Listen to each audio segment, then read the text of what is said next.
નમસ્કાર વિદ્યાર્થી મિત્રો, આજના વિડીયોમાં છે આપણે પીએસઆઈનું રિઝલ્ટ છે એ ક્યારે આવી શકે છે, એનું મેરિટ કેટલુંક રહેશે એના વિશે, એટલે કે પીએસઆઈના પેપરને લઈને જે પણ ચર્ચાઓ છે થોડી ઘણી એ ચર્ચાઓ કરવાના છીએ. પરંતુ ચર્ચાઓ ચાલુ કરીએ ને એ પહેલાં જો તમે હજુ સુધી ચેનલને સબસ્ક્રાઈબ ન કરી હોય તો જલ્દીથી છે ચેનલને સબસ્ક્રાઈબ કરી લેજો. આ ચેનલ પર આપણે છે વિદ્યાર્થીઓને મદદરૂપ થાય એવા વિડીયો લાવતા રહીશું, તો એમાં તમારો પણ થોડો સાથ સહકાર છે એ બનાવી રાખજો. અને જે પણ લોકો છે એ નવી આવતી ભરતીની છે પોલીસની ભરતીની તૈયારી કરવા ઈચ્છે છે અને જેમનું મેથ્સ રિઝનિંગ થોડુંક નબળું છે એમને છે હું સજેસ્ટ કરીશ કે આપણી છે ઇન્સ્ટાગ્રામ આઈડી @પિગાક્ષી વ્લોગ એને પણ છે તમે ફોલો કરી લેજો. એમાં છે આપણે મેથ્સ રિઝનિંગને લઈને નવું નવું કન્ટેન્ટ છે એ લાવતા રહીશું. તો મિત્રો ચાલો વિડીયોની શરૂઆત કરીએ. તો મિત્રો સૌથી પહેલો તો પ્રશ્ન મનમાં એ ઉદ્ભવે કે રિઝલ્ટ છે એ આવવાનું ક્યારે છે, કારણ કે આપણે બધા જાણીએ છીએ ને એવી રીતે પીએસઆઈનું પેપર લેવાઈ ગયું ને એને ઘણા બધા મહિના જતા રહ્યા છે, 5-6 મહિના ગણી લો એટલો સમય જતો રહ્યો છે. તેમ છતાં પણ પેપર 2ના નથી તો માર્ક્સ આપવામાં આવેલા કે નથી એના વિશે કંઈ અપડેટ આપવામાં આવેલી. અને જ્યારે પણ તમે ભરતી બોર્ડમાં કોલ કરો તો એમ કે કાંઈ સમય ઠેકાણું કાંઈ નક્કી નથી, એ બધું હજી નક્કી નથી થયું. જ્યારે પણ કાંઈ પણ સૂચના આવશે ત્યારે છે વેબસાઇટ પર મૂકી દેવામાં આવશે. એટલે વિદ્યાર્થીઓને છે એ ભરતી બોર્ડ તરફથી કંઈ પણ છે એ ક્લિયરિટી આપવામાં નથી આવી. હવે આમાં છે એ વિદ્યાર્થીઓના મનમાં છે પ્રશ્ન ઉદ્ભવવા જરૂરી છે અને પ્રશ્નો દરેક ઉમેદવારોને ઉદ્ભવે જ છે. આની વચ્ચે છે આપણી વિશે આવી માહિતી પણ આપે છે કે જેમાં છે અમુક લોકો એવું કહે છે કે પીએસઆઈનું પરિણામ છે એ એકાદ મહિનામાં જાહેર થઈ શકે, અને જે પણ છે એ હાઈકોર્ટ તરફથી ઓર્ડર આવેલો હતો ત્યારે પણ છે આપણને એ જ માહિતી મળી હતી કે પીએસઆઈનું પેપર છે એ નવેમ્બરમાં જાહેર થઈ જશે, એટલે કે પેપર 2ના છે એ માર્ક્સ નવેમ્બરમાં જાહેર થઈ જશે અને રિઝલ્ટ પણ છે એ નવેમ્બરમાં જાહેર થઈ જશે. એટલે કે હવે આમાં છે એ આવી જાહેરાતો વારે વારે આવેલી છે. હવે આમાં છે આપણે કેટલું સાચું માનવું કેટલું ખોટું માનવું એ અત્યારે છે ઉમેદવારોને મગજ કામ નથી કરતો, કારણ કે કોઈ એમ કહે છે કે અત્યારે આવી જવાનું હતું, કોઈ એવું કહે છે કે હજી છે નવેમ્બરમાં આવશે, અને ભરતી બોર્ડ તરફથી છે એ કદાચ ઓફિશિયલ અપડેટ જ નથી આપવામાં આવતી તો નવેમ્બર વાળું છે ડિસેમ્બર પણ થઈ જાય, જાન્યુઆરી પણ થઈ જાય, તો આમાં છે ઉમેદવારોએ કેટલો સમય સુધી રાહ જોવો. એટલે કે વિદ્યાર્થી મિત્રો અત્યારે છે આપણે એવું કહી શકીએ કે અત્યારે જે પ્રમાણે હાઈકોર્ટમાંથી ઓર્ડર આપવામાં આવેલો છે એ પ્રમાણે છે પીએસઆઈનું રિઝલ્ટ નવેમ્બરમાં જાહેર થશે. હવે હાઈકોર્ટે એવો પણ ઓર્ડર આપ્યો છે કે પહેલાં છે ઊંચી પોસ્ટનું રિઝલ્ટ છે જાહેર કરો, પછી તમારે નીચી પોસ્ટનું રિઝલ્ટ જાહેર કરવાનું. એટલે જ્યાં સુધી પીએસઆઈનું નથી આવતું ત્યાં સુધી છે એલઆરડીનું તો નથી આવવાનું. એટલે હવે છે આમાં અમુક લોકો ઘણા ટ્વીટો કરીને એવું કહેતા હતા કે દિવાળી સુધીમાં છે તમને સમાચાર મળી જશે, દિવાળી સુધીમાં છે તમને ખુશ ખબર મળી જશે કે તમે છે એ પોલીસમાં આવ્યા કે નહીં, તમને નિમણૂક પત્ર આપી દેવામાં આવશે. આવી ટ્વીટો છે અને પહેલાં પણ આવેલી છે અને હવે છે આવી ટ્વીટો આવે છે.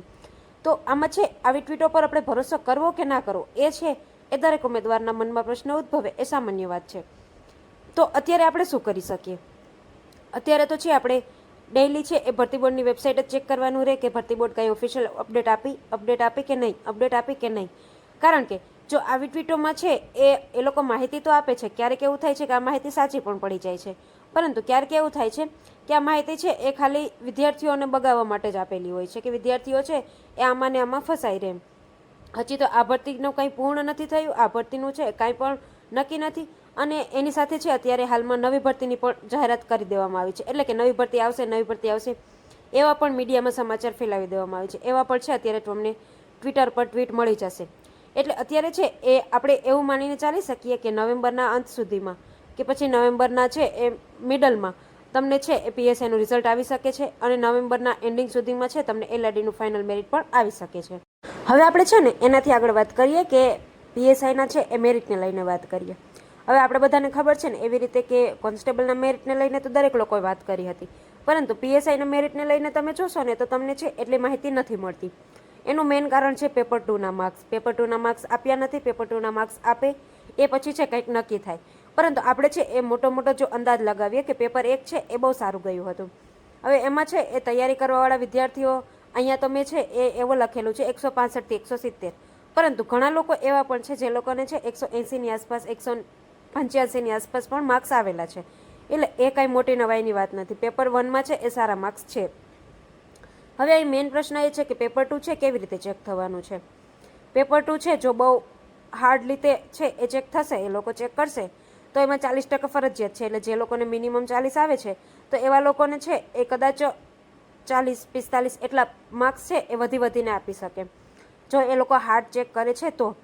અને જો મીડિયમ રેન્જમાં ચેક કરે છે એ લોકો, કારણ કે આ પહેલી વખત જ છે પીએસઆઈમાં ડિસ્ક્રિપ્ટિવ ફોર્મમાં લેવાયેલું હતું પેપર, તો આપણે છે એમાં ઓવરઓલ ગણી લઈએ કે પેપર 2ના માર્ક્સ છે દરેક ઉમેદવારોને સરેરાશ રીતે 50 થી 55ની આસપાસ આપે છે. તો જો આવી રીતે માર્ક્સ આપે છે તો છે એ આપણે અંદાજ કાઢીએ ને તો મેરિટ છે એ 210, 220 કે 225ની આસપાસ રહી શકે છે. એટલે જે લોકોને છે પેપર 1માં છે 165, 170 કે 175 થતા હોય ને એ લોકોએ આશા રાખવી કે હા પણ સામે છે પેપર 2માં પણ સારું એવું લખેલું હોવું જોઈએ. કારણ કે હવે જો પેપર 2 તમે ગમે એવું લખેલું છે પરંતુ ચેક કરવાવાળા છે એ કોઈ એમાં સરખી રીતે ચેક જ નથી કરતા ને એ લોકો માર્ક્સ જ નથી મૂકતા તો એમાં આપણે કંઈ ન કરી શકીએ. પરંતુ આપણે એવું માની લઈએ કે પેપર 2 છે એ બરોબર મીડિયમ રીતે ચેક કરશે એવું મારા મત મુજબ મને લાગે છે. બાકી પેપર 2 જેવી રીતે ચેક થશે એ છે એ બધાને અસર કરવાનું છે એટલે એમાં ઉપાધિ પણ નથી. એટલી જો એ લોકો છે એ બહુ અઘરી રીતે ચેક કરે છે કે માર્ક્સ કટ જ કરે છે 40%નો ક્રાઇટેરિયા પણ પૂર્ણ નથી કરવા દેતા તો એ છે એ બધાને લાગુ પડવાનું છે. અને સામે છે જો ઇઝી ચેક કરે છે માર્ક્સ આપી દે છે બધાને તો એ પણ બધાને લાગુ પડવાનું છે. એટલે પેપર 1માં છે જે લોકોને 165, 170ની આસપાસ માર્ક્સ છે ને એ લોકોએ છે એ પીએસઆઈમાં આવી શકો એવી છે આશા રાખવી, આશા છોડવી નહીં. તો વિદ્યાર્થી મિત્રો આ હતી પીએસઆઈ લઈને થોડી ઘણી છે એ ચર્ચાઓ. જો તમને માહિતી સારી લાગી હોય તો વિડીયોને લાઈક શેર કરી દેજો અને ચેનલને હજુ સુધી સબસ્ક્રાઇબ ન કરી હોય તો જલ્દીથી ચેનલને સબસ્ક્રાઇબ કરી લેજો. મળશું નવા વિડીયોમાં નવી માહિતી સાથે.